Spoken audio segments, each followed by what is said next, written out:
Modern Indian history का एक topic है क्रांतिकारी आंदोलन। इसको दो हिस्सों में हम पढ़ते हैं, क्रांतिकारी आंदोलन का पहला चरण और दूसरा चरण। क्रांतिकारी मतलब जो अंग्रेजों की बम और पिस्तौल का जवाब उसी भाषा में दिया करते थे, उनको हम क्रांतिकारी बोलते हैं। तो इस क्रांतिकारी आंदोलन का जो दूसरा चरण है, कुछ ही मिनट में आपको मैं बहुत अच्छे से कराता हूं, अभी ध्यान देना। और ये मॉडर्न इंडियन हिस्ट्री का स्पेशल बैच है। पूरा बैच अगर एंजॉय करना है तो भारद्वाज क्लासेस की एप्लीकेशन पर जाओ और वहां पर पूरा बैच अवेलेबल है, ध्यान देना। ये रिवीजन पार्ट है, तो रिवीजन पार्ट में सुनना बातों को। एक संगठन है HRA, हिंदुस्तान रिपब्लिक एसोसिएशन। कब बना? 1924। कहां पर बना? कानपुर में बना। यही नाम क्यों रखा गया, हिंदुस्तान रिपब्लिकन एसोसिएशन? रिपब्लिकन का मतलब गणतंत्र। हम ऐसी व्यवस्था स्थापित करना चाहते हैं जहां पर जो राष्ट्र का अध्यक्ष होगा वो जनता के द्वारा चुना हुआ होगा, ना कि कोई राजा या रानी। राजा या रानी राजतंत्र में होते हैं, हमारा जो राष्ट्र का अध्यक्ष होगा वो जनता के द्वारा चुना हुआ होगा, गणतंत्र होगा, इसलिए हिंदुस्तान रिपब्लिकन एसोसिएशन। संस्थापक इसके कौन कौन थे? तो सचिंद्र सान्याल, इसके अलावा भगवती चरण वोहरा, इसके अलावा चंद्रशेखर आजाद, इसके अलावा जोगेश चटर्जी, इसके अलावा पंडित राम प्रसाद बिस्मिल, और भी लोग जुड़े हुए थे जैसे अशफाक उल्लाह खां, बाद में जुड़े थे। ये इसके संस्थापक थे। ये जो संगठन बनाया था हिंदुस्तान रिपब्लिकन एसोसिएशन, आगे इसी से जुड़े हुए जो कार्यकर्ता थे उन्होंने एक घटना की थी जिसको हम काकोरी ट्रेन एक्शन के नाम से जानते हैं। पहले इसी को क्या बोलते थे? काकोरी कांड।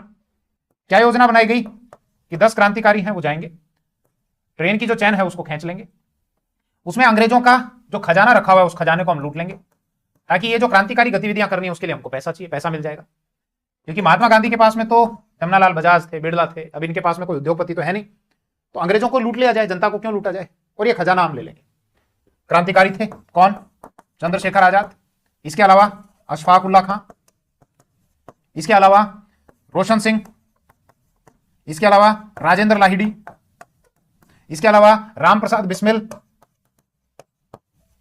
इसके अलावा सचिंद्र बख्शी। मतलब कुल मिलाकर ये 10 क्रांतिकारी थे।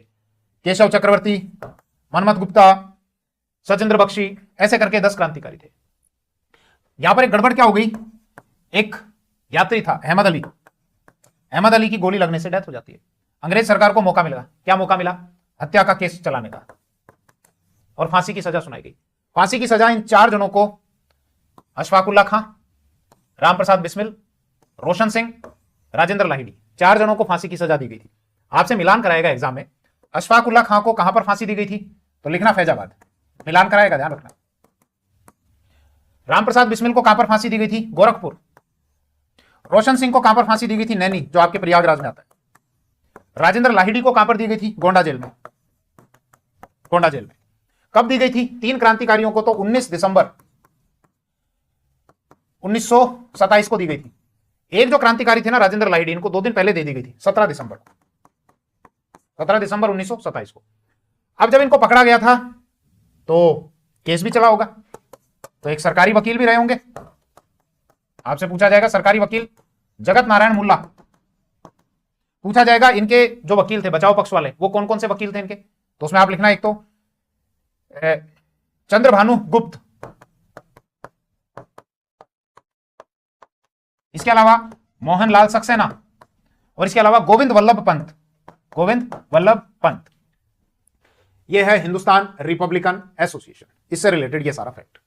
ठीक, अब जब इन कार्यकर्ताओं को अरेस्ट कर लिया गया था, फांसी वांसी की सजा सुना दी गई थी, कुछ को काले पानी की सजा, पूछा जाएगा काले पानी की सजा, एक तो सचिंद्र सान्याल, सचिंद्र सान्याल और सचिंद्र बख्शी,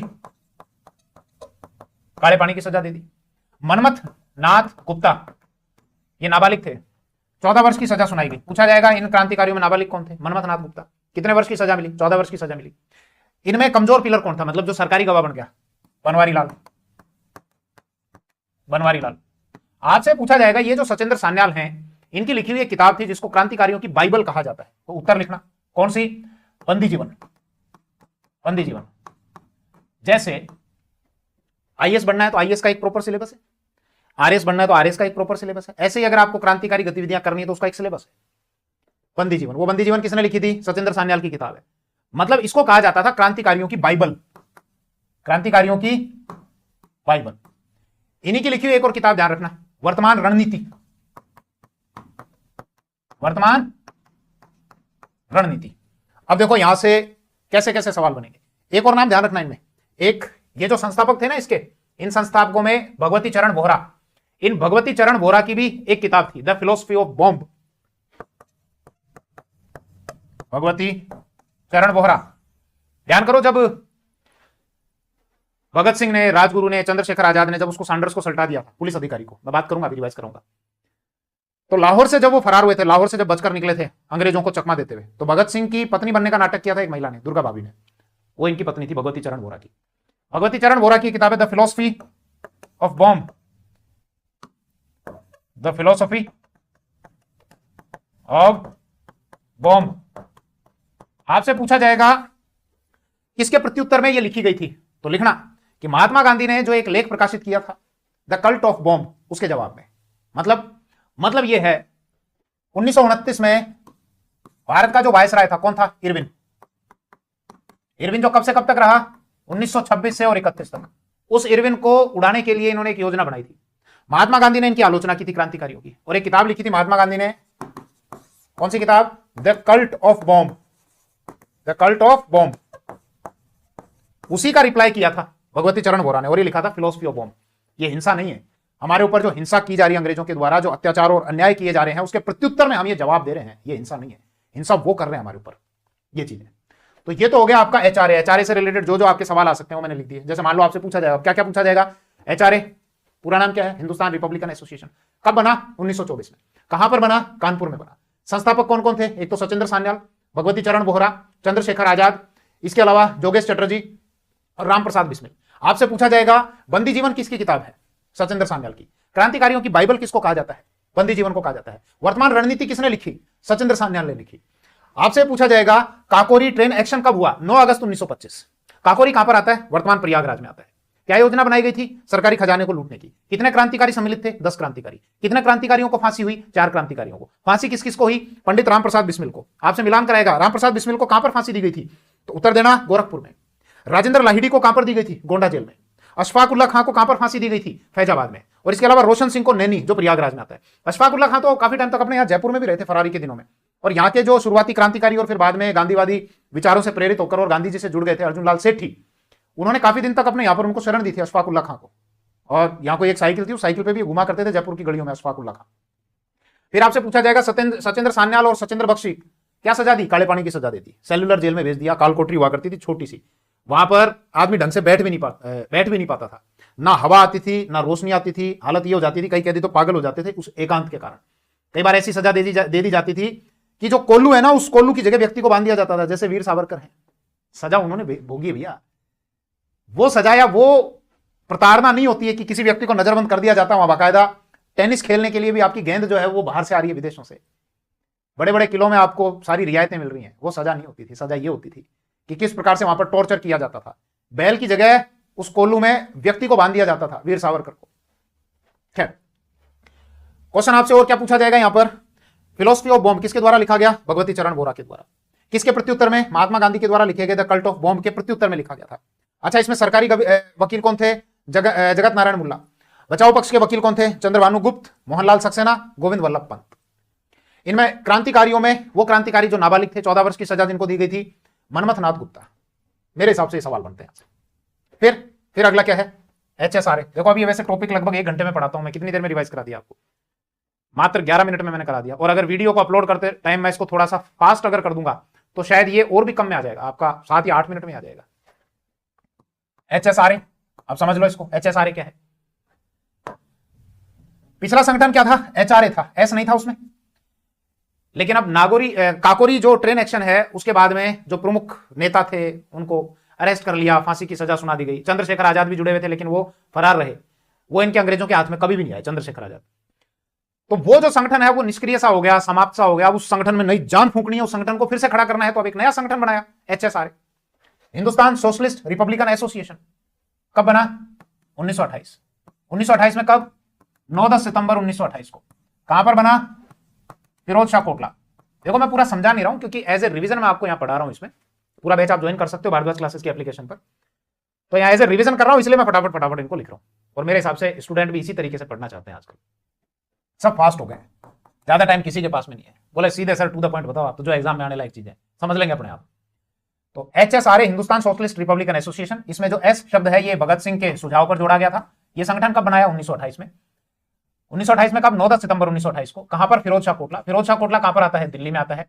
इसके संस्थापक कौन थे? चंद्रशेखर आजाद। उन्होंने ये गुप्त बैठक बुलाई थी वहां पर, और भगत सिंह ने सुझाव दिया था कि इसमें सोशलिस्ट शब्द को जोड़ दिया जाए, समाजवाद को जोड़ दिया जाए।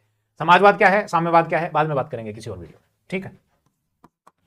अब ये जब संगठन इन्होंने बना लिया, बनाया सितंबर में था, लेकिन इससे ठीक पहले 30 अक्टूबर 1928 को लाहौर में एक घटना हो जाती है।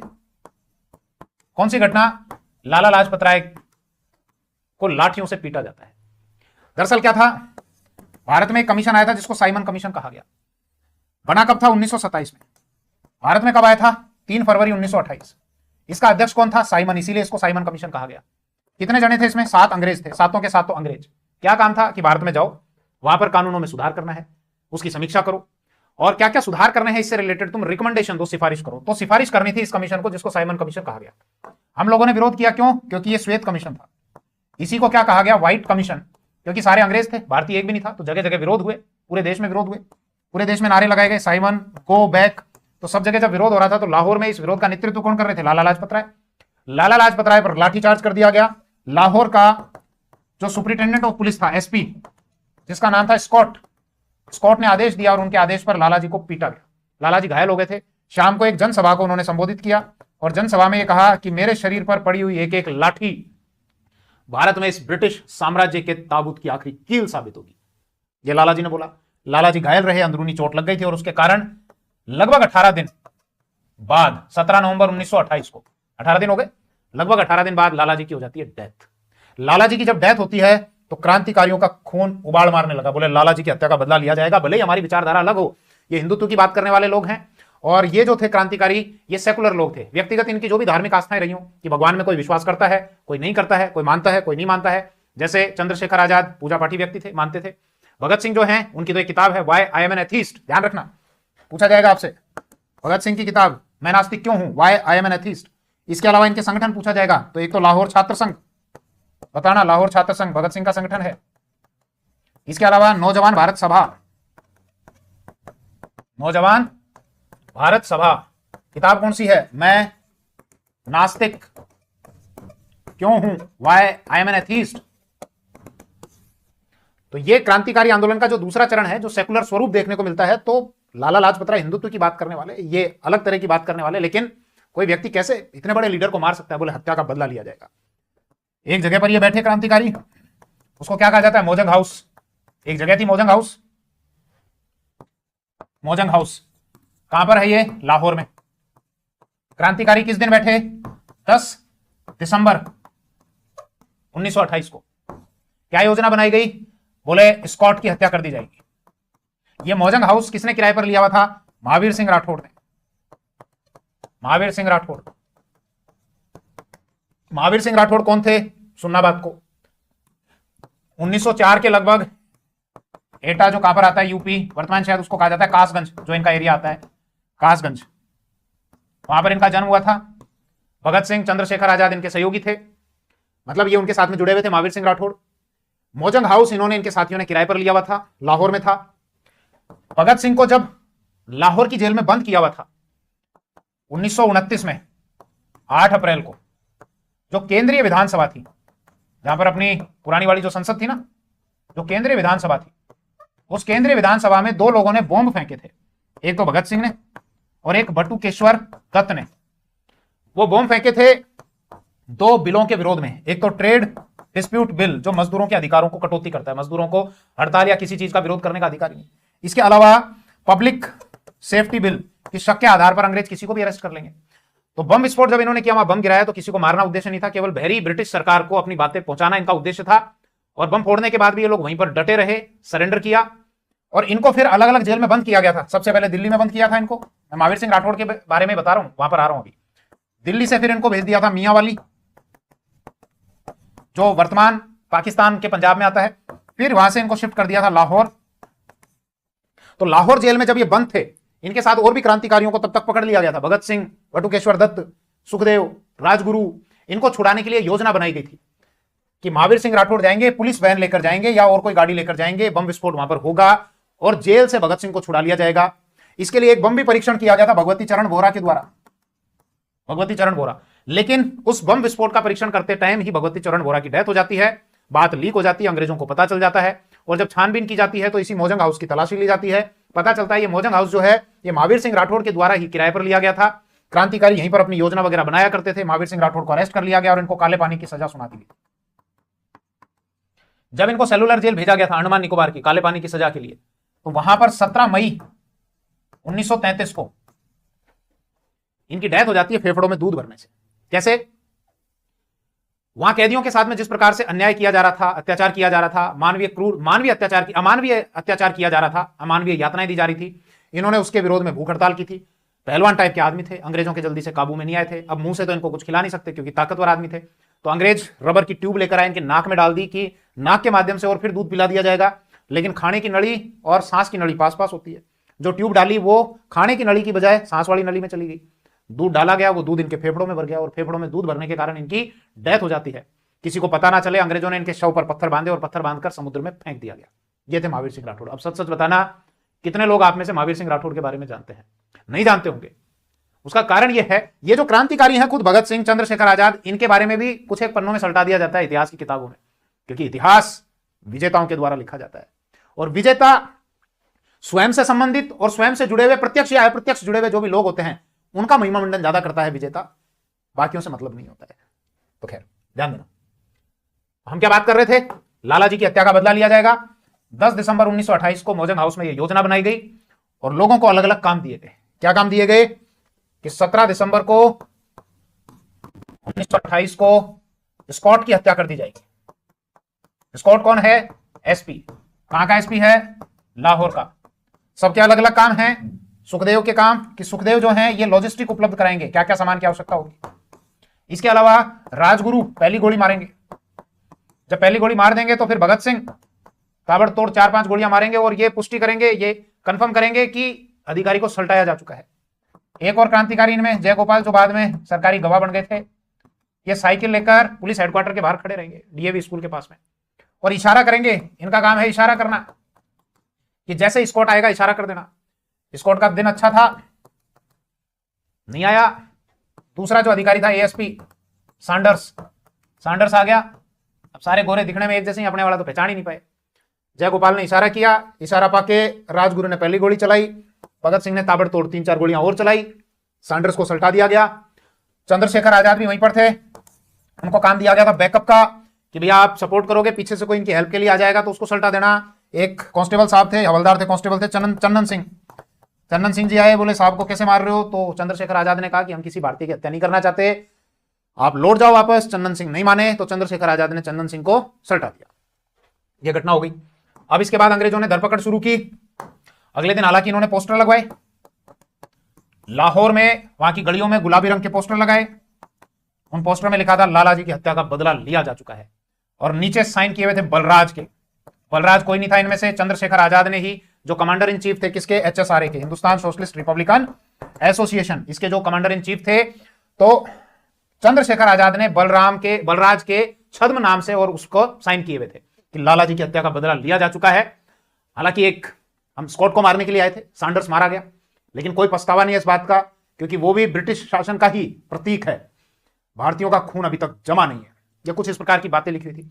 अंग्रेजों ने धरपकड़ चालू की, इन्होंने यहां से निकलने की योजना बनाई। अब लाहौर से बाहर जाना था, लाहौर से पहुंचे ये कलकत्ता। कैसे जाए? लाहौर का जो ट्रेन स्टेशन है, प्लेटफॉर्म है, वहां पर तो कड़ा पहरा है। तो भगत सिंह भेष बदला, वही भेष जो आप चिर परिचित अंदाज जो आप जानते हैं, कैप और दाढ़ी इन्होंने हटवा ली थी, केवल मूछें थी, बाल छोटे करवा लिए थे, मतलब बिल्कुल अंग्रेज की तरह कि साहब ये कोई अंग्रेज है, लाट साहब। तो भगत सिंह लाट साहब बने। दुर्गा भाभी जो भगवती चरण वोहरा की पत्नी थी, वो इनकी धर्मपत्नी बनने का नाटक कर रही थी। राजगुरु जो है वो इनका नौकर बनने का नाटक कर रहे थे, और अंग्रेजों को चकमा देते हुए कलकत्ता मेल से, लाहौर से सीधे चले गए कलकत्ता। इसके अलावा चंद्रशेखर आजाद वो साधु के भेष में रामायण करने वाली जो मंडली थी, उस मंडली में मिले, वाया मथुरा होते हुए वो भी यहां से निकल लिए। अंग्रेजों ने कई दिनों तक जांच पड़ताल की, कुछ मिला नहीं, तो फाइनली इस पर लगा दी एफआर कि भैया क्लोज कर दो इसको, कुछ भी कोई सुराग इसमें नहीं मिला। फिर बाद की एक घटना मैंने अभी आपको बता दी, ये ध्यान रखना, ये बाद में खुलेगा, जिसको दूसरा लाहौर षड्यंत्र केस कहा जाता है, मैं अभी और बताऊंगा आपको। फिर बाद में वो मैंने आपको एक घटना बताई थी, क्या, 8 अप्रैल 1929 भगत सिंह और बटुकेश्वर दत्त, इनके द्वारा केंद्रीय विधानसभा में क्या किया गया, बम फेंका गया, सारी चीज आपको बता दी। इनको अरेस्ट कर लिया गया। अब जब अरेस्ट किया गया तो इनका उद्देश्य किसी की हत्या तो करना था ही नहीं, लेकिन अंग्रेजों ने जांच की कि ये बम बनाने का सामान कहां से आया। इधर उधर जांच पड़ताल की तो कई अहम सुराग लगे, कुछ लोग अंग्रेजों के हाथ में लगे जो अंग्रेजों के सरकारी गवाह बन गए थे फिर बाद में, जिसमें जयगोपाल, हंसराज, ये बताया, बोले साहब वो लाहौर जो केस हुआ था सैंडर्स को जो मारा गया था उससे ये लोग जुड़े हुए थे। तो वापस से जो एफआईआर जिसमें लगा दी गई थी उसको फिर से खोला गया, और भगत सिंह, सुखदेव, राजगुरु, ये जो क्रांतिकारी थे, जतेंद्रनाथ दास, इनको ले जाकर पहले अलग अलग जेलों में बंद थे, ले जाकर इनको लाहौर की जेल में बंद कर दिया गया। एक चीज और आप पढ़ते हैं, भूख हड़ताल।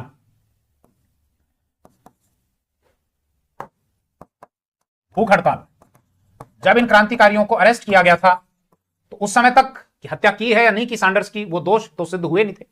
तो जब तक दोष सिद्ध ना हो जाए तब तक तो हमको राजनीतिक कैदियों की तरह रखा जाए, कि जिस प्रकार से महात्मा गांधी या जवाहरलाल नेहरू के साथ में जैसा ट्रीट किया जाता है, उनको पढ़ने के लिए अखबार दिए जाते हैं, लिखने के लिए उनको कॉपी और पेन दिए जाते हैं, उसी प्रकार से हमको भी ये सारी चीजें उपलब्ध कराई जाए। इसको लेकर इनके द्वारा भूख हड़ताल कर दी गई थी। भूख हड़ताल के दौरान ही 64 दिन तक, 64 डेज तक, जतिन दास, जिनको हम जतेंद्रनाथ दास या यतेंद्रनाथ दास के नाम से पढ़ते हैं, जिनको कलकत्ता से अरेस्ट किया गया था। क्यों किया गया था? जब अंग्रेजों ने धरपकड़ चालू की तो ये जानकारी मिली कि बम बनाने की जानकारी जतेंद्रनाथ दास के द्वारा उपलब्ध कराई। बोले कहां रहते हैं? कलकत्ता। वहां से इनको अरेस्ट किया गया, अरेस्ट करके इनको लाहौर लाए।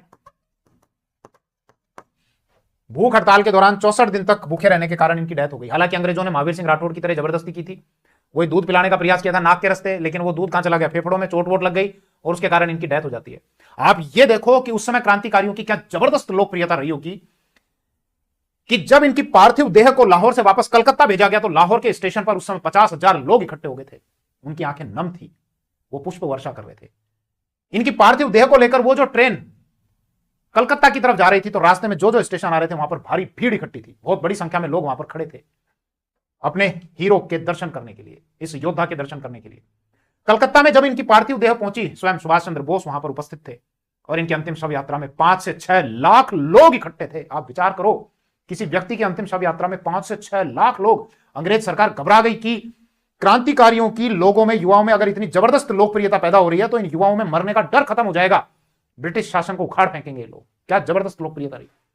भगत सिंह, बटुकेश्वर दत्त थोड़े मजबूत रहे। 114 116 दिनों तक उन्होंने भूख हड़ताल की। बाद में अंग्रेज सरकार पर दबाव बना, उन्होंने कहा एक कमेटी वगैरह गठित की जाएगी और बहुत लंबे समय तक भूखे रहने के बाद फिर उन्होंने भूख हड़ताल तोड़ी थी। खैर, वापस से इस केस को ओपन कर लिया गया, जिसको हम लाहौर का दूसरा षड्यंत्र केस कहते हैं। फांसी की सजा सुनाई गई। किसको? भगत सिंह को, इसके अलावा सुखदेव को, इसके अलावा राजगुरु को। यह तय हुआ 24 मार्च को 1931 को इनको फांसी दी जाएगी। लेकिन लोकप्रियता का इतना जबरदस्त वातावरण था, लोकप्रियता इतनी थी इनकी कि अंग्रेजों को यह डर था कि लाहौर की जेल में इनको जो बंद किया हुआ है तो आम जनता आकर इस जेल को तोड़कर इनको आजाद करा लेगी। इसीलिए लगभग 11 से 12 घंटे पहले ही 23 मार्च को ही शाम को 7:30 बजे फांसी दे दी गई। इनको इनकी बैरक से निकाला गया, हंसते हंसते बाहर आए और फांसी के तख्ते तक जाने से पहले नारे लगाते हुए जा रहे थे, इनकलाब जिंदाबाद, इनकलाब जिंदाबाद। इनसे पूछा गया तुम्हारी आखिरी इच्छा? बोले हमारे हाथ खोल दिए जाए। तीनों एक बार गले मिलना चाहते हैं। तीनों गले मिले और हंसते हंसते भारत माता की उन गुलामी की बेड़ियों को तोड़ने के लिए अपने प्राणों का बलिदान दे दिया। सर्वोच्च बलिदान इन्होंने दे दिया। कब? 23 मार्च 1931 को। अंग्रेजों ने वहीं गुपचुप सतलज नदी के किनारे इनका अंतिम संस्कार कर दिया।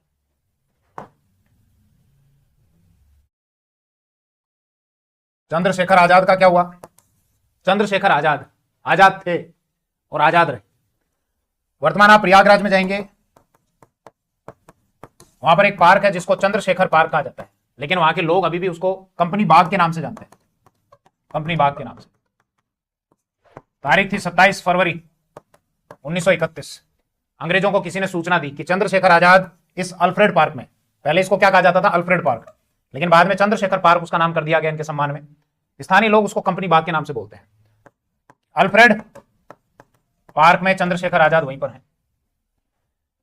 अंग्रेज पहुंचे भारी जाब्ता लेकर। अंग्रेजों ने गोलियां चलाई, इधर पेड़ के पीछे छिपते हुए चंद्रशेखर आजाद ने भी गोलियां चलाई, लेकिन लास्ट में जब केवल एक गोली बची रह गई तो जीवित अंग्रेजों के हाथों में आने से अच्छा है मां भारती के लिए अपने प्राणों का बलिदान कर दिया जाए। चंद्रशेखर आजाद ने वो गोली स्वयं को मार ली, लेकिन अंग्रेजों में इतनी दहशत थी कि इतनी हिम्मत नहीं थी ये जाकर चेक करें कि अभी भी जीवित है या मर चुका है। भारतीयों को आगे किया गया कि जाओ जाकर देखो जिंदा है या मर चुका। डरते डरते गए, और जब ये कंफर्म हो गया कि नहीं साहब मर चुके हैं, तब अंग्रेज वहां पर पहुंचे, मतलब बाकी के जो अधिकारी थे तब वहां पर पहुंचे। तो चंद्रशेखर आजाद आजाद थे और आजाद ही रहे। खैर, क्रांतिकारी आंदोलन के दूसरे चरण में हमको अभी और भी कुछ घटनाएं और पढ़नी होती हैं, जिसमें इंडियन नेशनल आर्मी या इंडियन नेशनल एसोसिएशन है, मास्टर सूर्य सेन जो चटगांव के थे, कैसे 8वीं 9वीं के बालकों को लेकर एक संगठन खड़ा कर दिया था और अंग्रेजों के शस्त्रागार को लूट लिया था और कुछ समय के लिए उस चटगांव को उस अंग्रेजी राज्य से मुक्त करा लिया था। चलिए वो बाकी फिर पूरा बैच आप ज्वाइन कर सकते हैं भारद्वाज क्लासेस की एप्लीकेशन पर, और मॉडर्न इंडियन हिस्ट्री के इस पूरे बैच को एंजॉय कर सकते हैं। और भारद्वाज क्लासेस की एप्लीकेशन पर ही राजस्थान हिस्ट्री का भी पूरा बैच अवेलेबल है और अभी उस पर ऑफर भी है। 399 रुपए में पूरे 1 साल के लिए आप उसको एंजॉय कर सकते हैं। चलिए इस वीडियो में इतना ही। Thank you. जय हिंद।